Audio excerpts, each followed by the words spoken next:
information technology is probably the one that's going to have the biggest impact in the next decade, because we have so much data that we have to handle, and we miss things because we're collecting data, we file the data, we don't necessarily turn that data into information and connect the dots, do something with it. And that's where I think technology will really start to play a role. You're listening to Food Tech Talk, Supply Chain Insights from Farm to Fork, a podcast discussing the latest trends and technologies in the food and supplements industries, brought to you by Trustwell, featuring conversations with regulatory experts, quality and safety champions, and thought leaders across the industry. I'm your host, Lydia Adams, VP of Marketing at Trustwell. If you're loving the conversation, don't forget to subscribe and stay tuned to the end of the episode where you'll hear our guests tell us their key food industry predictions for 2025. All right, let's jump right in. Welcome to another episode of Food Tech Talk. On today's episode, we're delighted to welcome Sara Mortimore. Sara is a globally recognized leader in food safety and quality with a career spanning leadership roles at Walmart, Land O'Lakes, and General Mills. As the former vice president of global food safety and compliance at Walmart, she's been instrumental in shaping food safety policies at one of the world's largest retailers. With a deep passion for ensuring safe and high-quality food for consumers, Sara has driven change through innovation, compliance, and strategic leadership. Her expertise in regulatory affairs, product safety, and industry-wide collaboration make her a key voice in advancing food safety standards today. Welcome to the show, Sara. Thank you very much. Pleasure to be here. Thank you so much for joining. I'm so excited to be able to talk to you today. Just looking at your vast, history in the industry with a career like yours, I'm curious kind of what got you started in the industry and, maybe what are some of the key turning points in your career that have been really instrumental in where you are today? I was thinking about this, having stepped back from a corporate role, and I'd like to say that I was completely inspired to follow a food safety path right out of school. But actually, I wasn't. That came a lot later. And I think that's true for many young people today. You don't know what to do, don't know what's out there. So I come from a large sort of history of gardening people, farming people. That's my family, that's my background. And I went to agricultural school and studied food science. I started work in product development and got really interested in food safety by design in a couple of jobs. And that really got me started on thinking about food safety. So it's not always that you're out of the gate, passionate advocate for food safety. Sometimes it just grows and it nurtures in you something that actually never goes away, becomes a vocation, if you will. And I think that's what many of us in food safety recognize, that it's a vocation for us. And you don't actually retire ever. I think you just continue to work in the fields because we love what we do. I've been lucky enough to work for so many good companies and with so many great people. So I've been inspired by many others along the way. I'm thankful for that. Yeah, absolutely. And I think a lot of listeners will recognize you from your time at Walmart. And I'd love to hear about that and kind of I know there was so much that you did while you were there. So maybe you can share a little bit more about some of the experiences that you've had leading in that capacity. When I went to Walmart, I was sort of thinking, well, what can I contribute? I followed Frank Giannis. I thought, what can I do?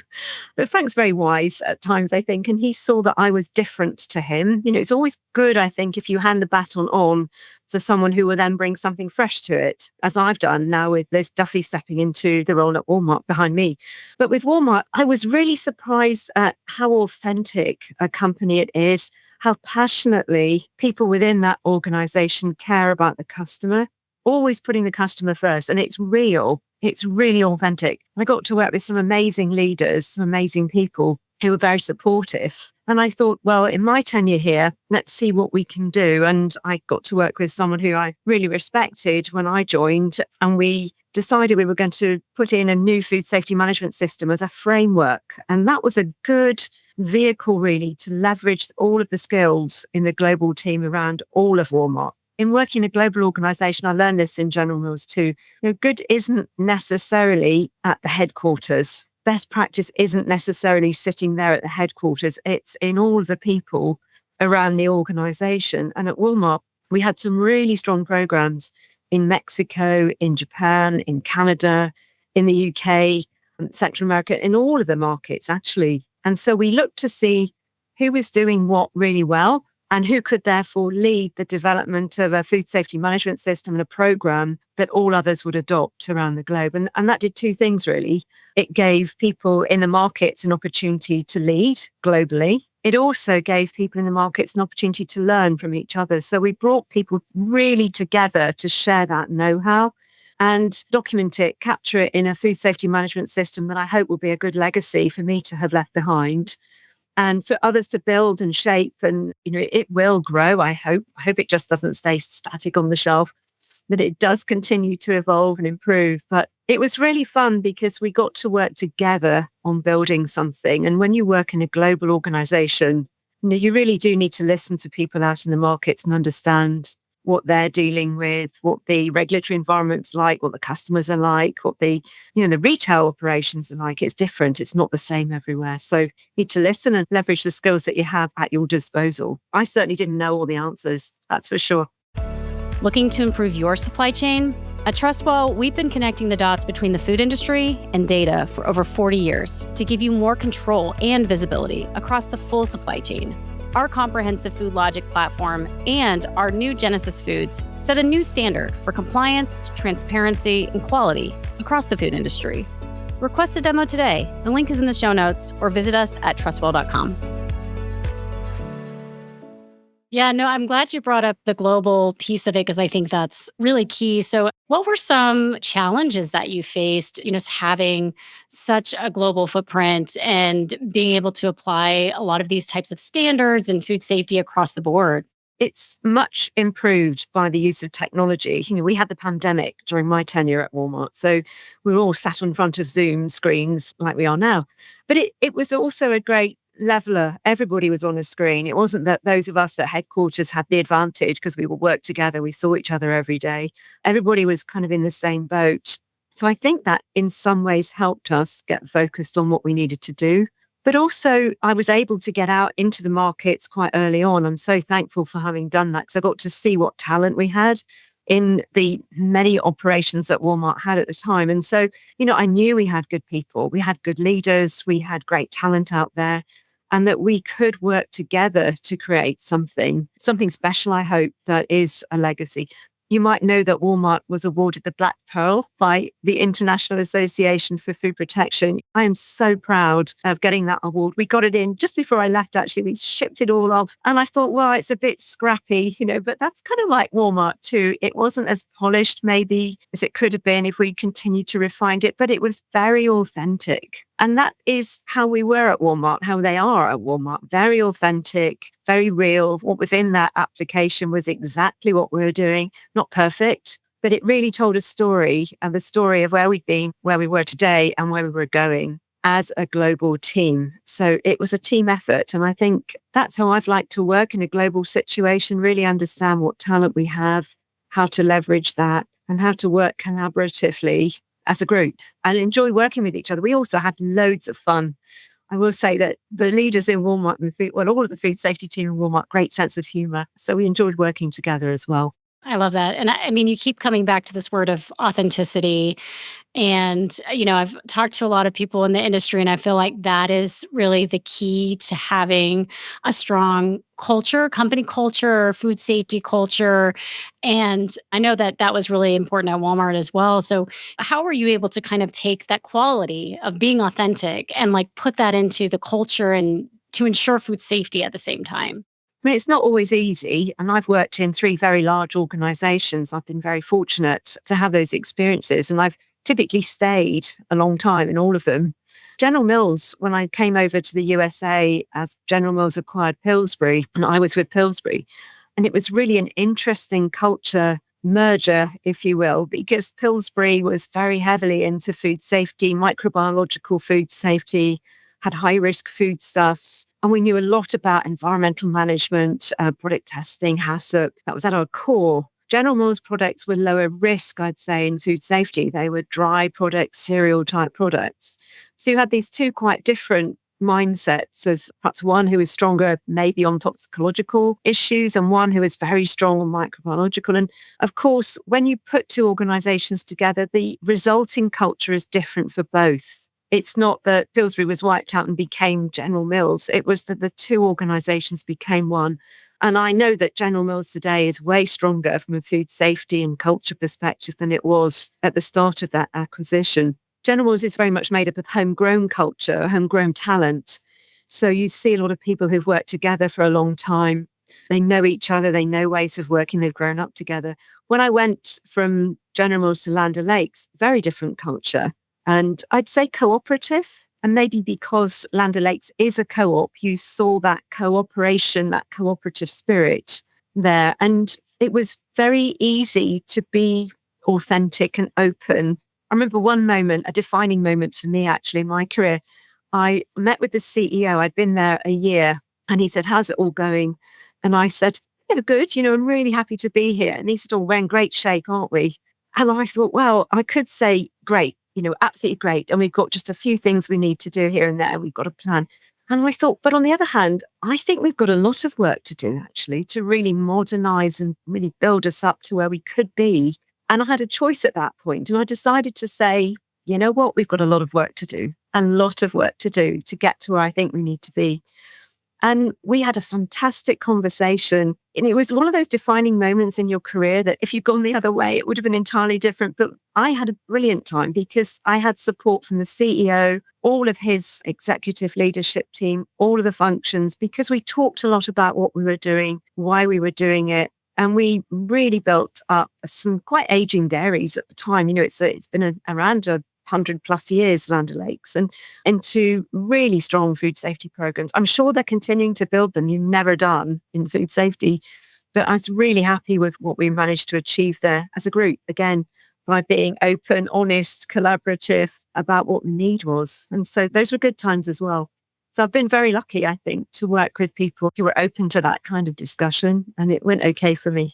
No, I mean, I think that's helpful, especially for people that are kind of in that space in their careers where they're trying to decide, do I say this or do I just say it's fine, or whatever. And so, yeah, no, that's an awesome story that you shared. Sometimes it helps also, I'll just add this, to bring in other people, because you can say, this is what I think, but let's hear what other people think too. And does that support what I'm saying? And that also can be very helpful. We did that when I was at Land O'Lakes. We brought in a few really good experts to really validate, I think, what we were seeing internally. So that also helps a lot if you're in the middle of your career and not sure where to go with it. Don't be afraid to do that. No, that's great advice. So from your perspective, what do you feel like is really the biggest gap in food safety today? Oh, sometimes I feel quite in despair. I look around and I think, are we any better than we were 30 years ago? And, you look at the data, we're not bending the curve. You look at the data in the USA, you look at the data in Europe, and we're not seeing numbers of foodborne illness go down. And so you've got to think about, why is that? I've been thinking about that quite a lot recently. And I think there's a couple of things going on. We don't seem to have the knowledge that we need today in the right place. I don't know whether we're equipping people for the jobs that they need to do. As I look at HACCP plans in organizations, HACCP is a great tool. I've worked in it for many, many years, but we're not really using it as we should be using it. A lot of HACCP programs are legacy today. They were built 10, 20 years ago. People just go in, they think, okay, I own that. I'd better update it and add to it, tweak it. It's already certified by some of the GFSI schemes, benchmark schemes, so it must be okay. And they don't really challenge that. So don't know whether we've got people who are equipped with the skills and knowledge to really go deep, look behind the curtain, if you will, go deeper. So that's one thing. I don't know whether the verification systems we've got today is helping, to be honest. I've been on the GFSI steering co for quite a few years, and we were working hard to look at what was next, how to push up the standards, race to the top. I don't think we're there yet. And I worry that being certified somehow is contributing to the complacency that we see in the industry as well. I think many of the events we see are preventable. We just have to get in there and look and complete a hazard analysis and risk assessment to see what else we can do. Never be satisfied. Never be satisfied. That relentless search for how we can improve what we're doing today. And there's so many sources of information available to us now that weren't around 20, 30 years ago. You had to carry a big textbook around with you to look things up, and you've got the information you need. It's amazing. So we should be better, but we are not yet doing better than we are. We're not bending that curve. So there are some gaps. So education and verification are the two things that I've started to be looking at and thinking about.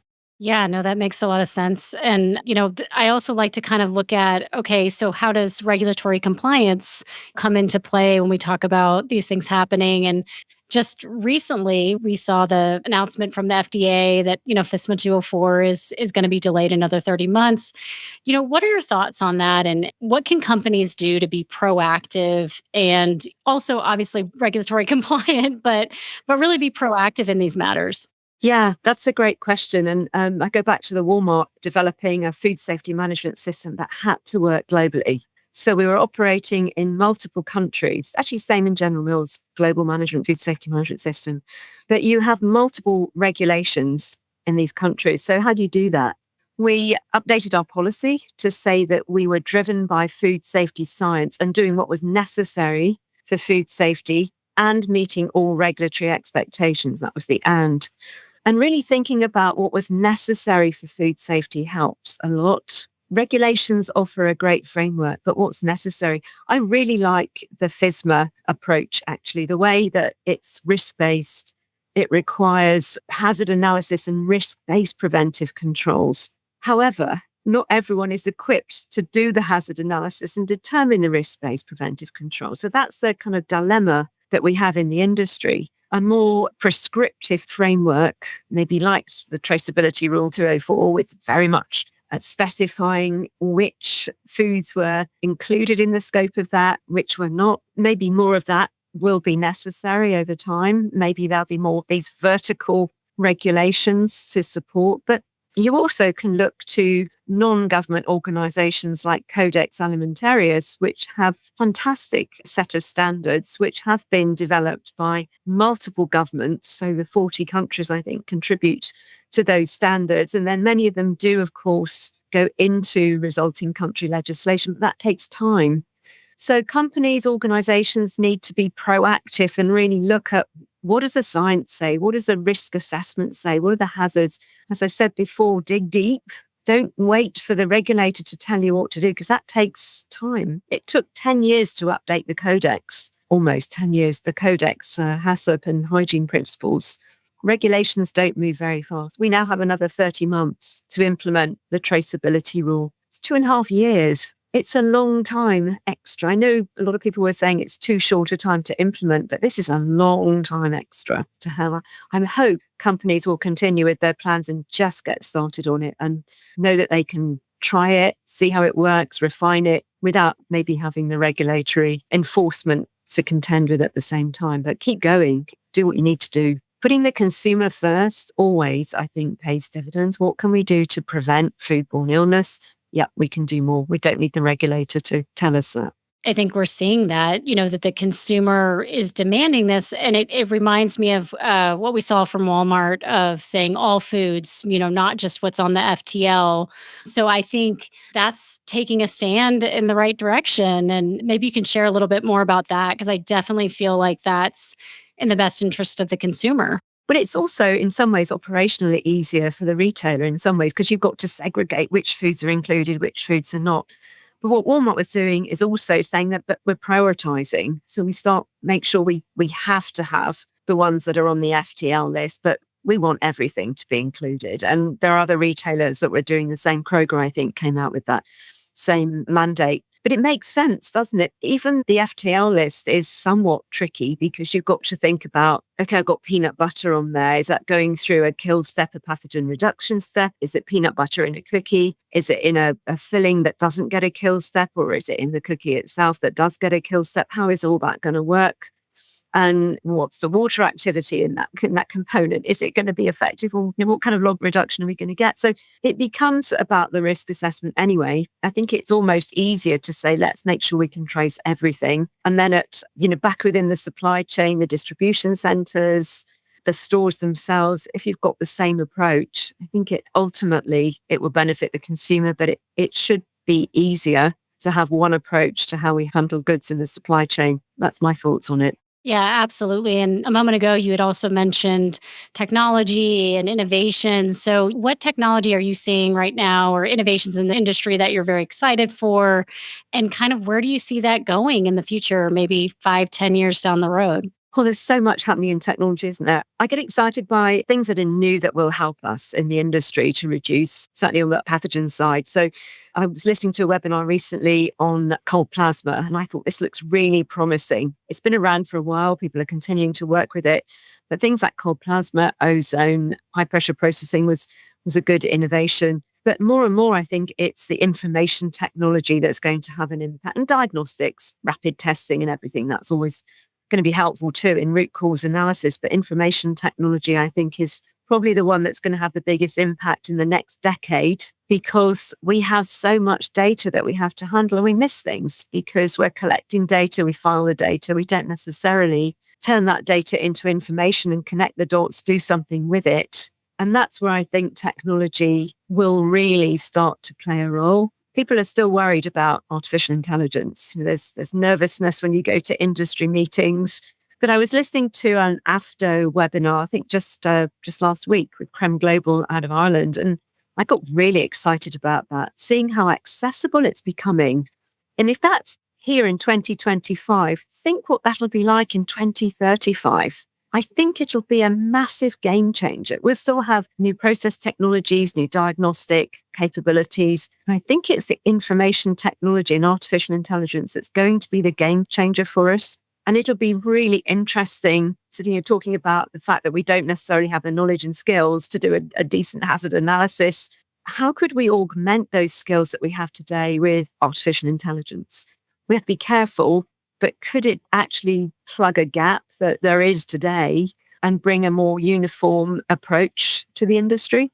Maybe. I'm really, really curious to see where we go with this. But I think that's going to be the game changer in the next decade. We'll see. When you start to look at the possibilities, it's kind of limitless, right? And there's so much that we can, like to your point, augment. And it's like we have the human element and all of these things. And then how can we take that to the next level and use AI to the best of our ability? And it's huge. And I'm not a tech person, not really. I'm much more of a, food safety management systems people person. And I'm excited about what we can do with it. So if I'm excited about that, I'm sure, it's really going to go places when the people that really understand this better than I do start to leverage and understand and trust more.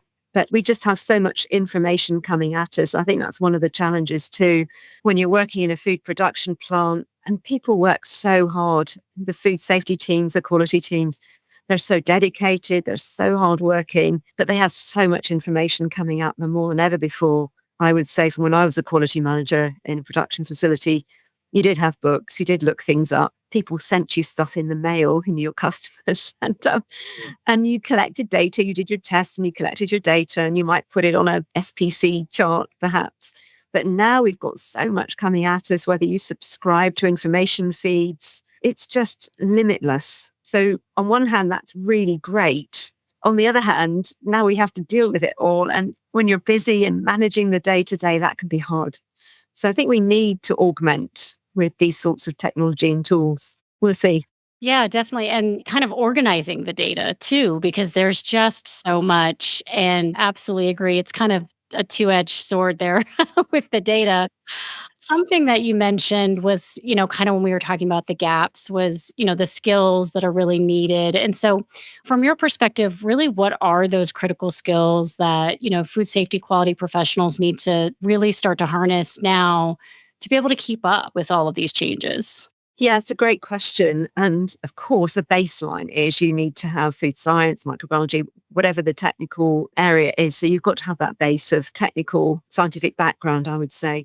But on top of that, we really need probably four things. I would say you really need to be curious and ask lots and lots of questions, not just sit back and take information, but really be curious and question things. Secondly, critical thinking. You need to be able to connect the dots, think about that information, process, synthesize, and really think about what that means for your facility, for your retail setup, for your organization, for your regulatory environment, whatever field you're in, what does that mean? So curiosity, critical thinking, but also then the people skills. So thirdly, probably being able to communicate, have communication skills, because we've all seen very technical, brilliant scientists who can't turn that into something that's intelligible for the normal people in the room. And you need that also to get people, inspired and motivated to follow, whether that's your senior executive team or the lowest level in your operation, but you need to be able to communicate with them at a level that they understand. And then perhaps fourthly, you have to have collaboration skills, the ability to collaborate and work with others, because food safety is a team sport. There's no room for egos and protecting what you have. We really need to share and discuss and collaborate to move the needle forward. That's why industry meetings are so important. That's why talking to each other is so important, discussing and really thinking about what's next. And together is how we're going to make a change. So those four things: critical thinking, collaboration, curiosity, and the ability to communicate. That's awesome advice. So, how can we work together to improve food safety worldwide? And I mean, you've mentioned obviously those are the things that we need, but how do we connect with others? How do we get to that point where we can communicate and actually make an impact? I've been thinking about it because it's so important.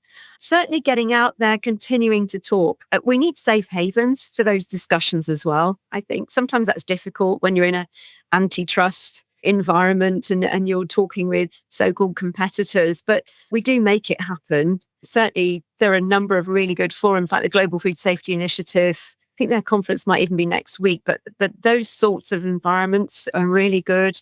The International Association for Food Protection, fantastic organization where people come together from regulatory, academia, industry, and talk to each other. But then, of course, you go away and do your own thing again, don't you, after these great meetings when you're all fired up. So it's really thinking about how can we have that groundswell of people who really want to work together and want to make change, and what does that look like? We have WHO, FAO working together through Codex Alimentarius, and that's a great forum. But if you ask me whether I'm disappointed about anything in the industry right now, it's probably that we need to shine a light on some of those organizations that are there that have really fantastic materials, and not enough people look to that and utilize those as a starting point, whether it's in writing a specification or writing a regulation, because those are written collaboratively and across nations and by some of the best brains in the industry. So, there are forums. It's just that it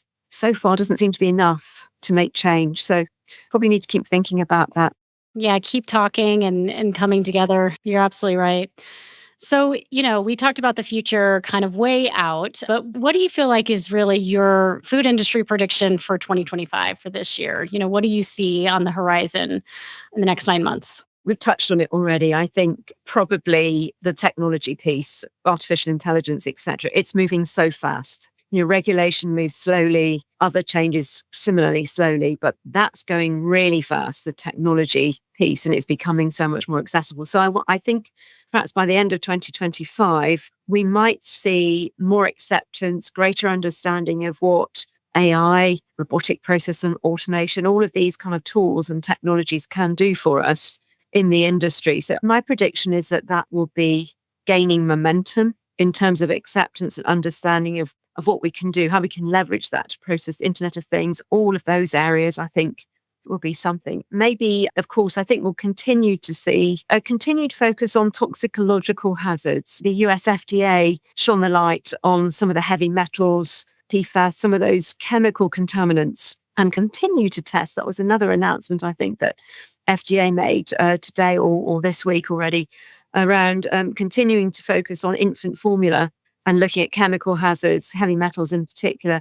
That's a good area. Some countries, I think, may be a little bit ahead in terms of regulating some of the limits, but it's overdue. The chemical contaminant focus, that's another one that I think, this year could be another one where we continue to see that gain traction and awareness of what that means and how we can control through the supply chain. It's not easy it's not easy to do a hazard analysis on the toxicological side because we don't have many toxicologists at our disposal in industry. We have way more microbiologists than chemical contaminant experts, but that's an area that needs a light shone on it, continue to do that. So it'll be interesting to see. You're right on with that one.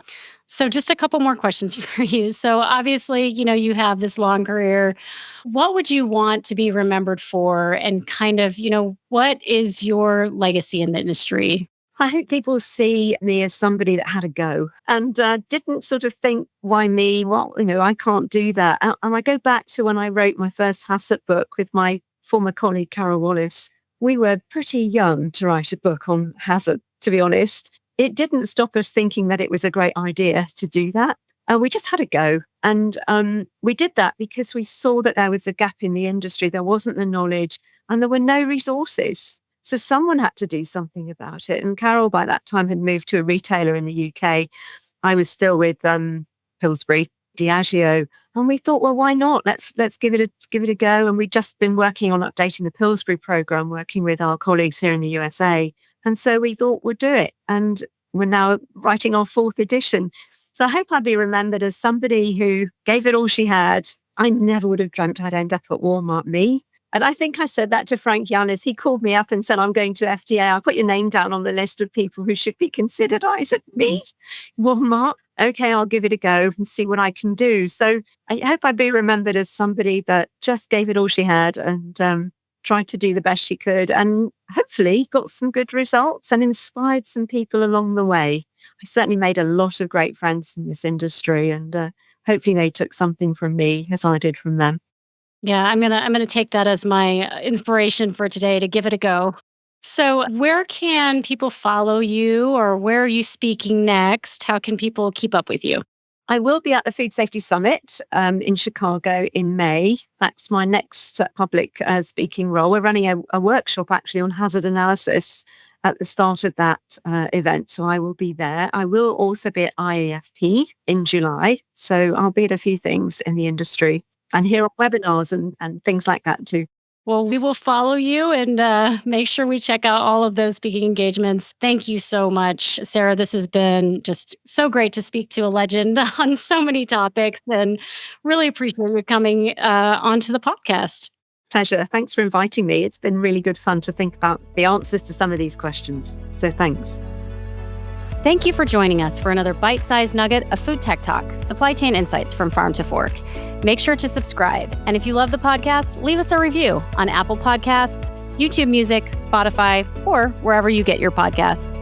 To learn more about TrustWell and request your free demo of our technology platform that connects food formulation, products, nutrition analysis, and compliant labeling with traceability, recall readiness, and supply chain transparency, please visit us at www.trustwell.com and click Get Started or click the link in the show notes to learn more. Thanks for listening.